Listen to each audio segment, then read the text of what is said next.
Hi hello అండి. ఈరోజు చేసే రెసిపీ బజ్జీ కర్రీ అండి. ఇగో సన్నగా తరుక్కున్న ఉల్లిపాయలు 2, ఒక పచ్చిమిర్చి, కరివేపాకు, అల్లం వెల్లిగడ్డ పేస్టు, పోపు దినుసులు, జీలకర్ర ఆవాలు, మినపప్పు అండి. ఇక్కడ టమాటా, చిన్న టమాటా 2 గ్రైండ్ చేసి పెట్టుకున్నా.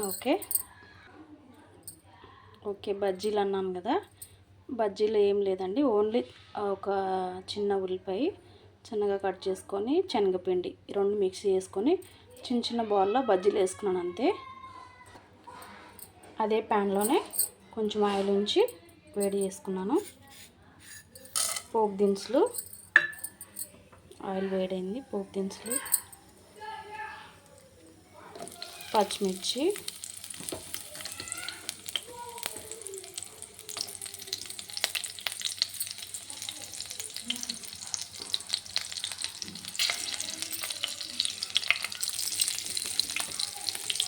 ఉల్లిపాయలు,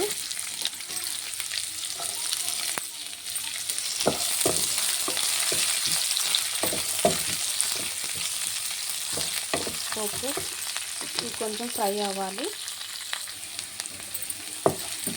ఓకే ఇందులోనే చిటికెడు పసుపు,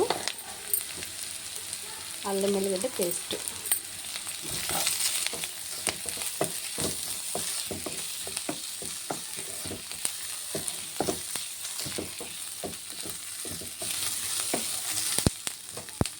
ఉల్లిపాయలు ఇంకా కొంచెం ఫ్రై అవ్వాలి. కొంచెం మూత పెడదాం. ఓకే ఉల్లిపాయలు ఫ్రై అయినాయి. 1 స్పూన్ కారం, 1 స్పూన్ ధనియా పొడి, కొంచెం గరం మసాలా చిటికెడు.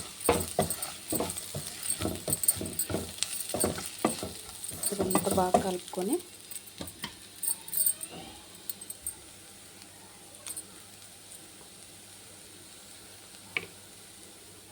ఇప్పుడు ఈ టమాటా పేస్ట్ ఉంది కదా,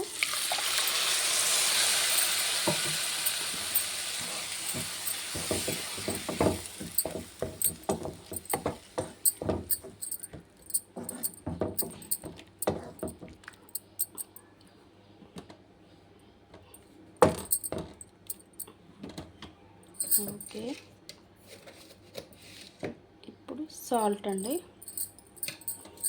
ఇదంతా ఒకసారి కలుపుకొని ఒక 5 నిమిషాలు మూత పెడదాం.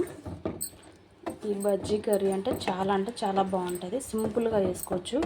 ఇలా ఉట్టి టమాటా కర్రీ తినలేం కాబట్టి ఇలా చిన్న చిన్న బజ్జీలాగా వేసుకొని, ఉట్టి శనగపిండి అయినా బాగానే ఉంటుంది. ఇలా వేసుకొని ఇంట్లో మిక్సీ చేసుకొని చేసుకుంటే చాలా బాగుంటుంది. రైస్లోకైనా చపాతీలకైనా.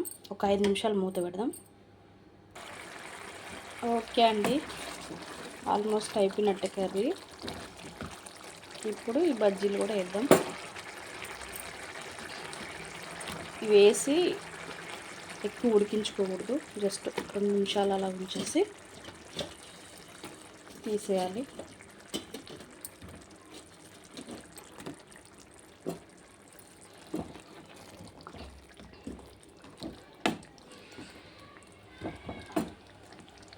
చాలా అంటే చాలా బాగుంటుందండి. ఓకేనా,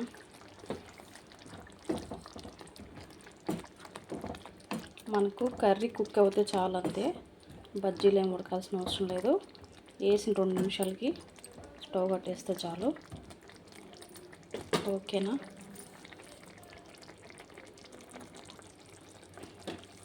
ఓకే అండి,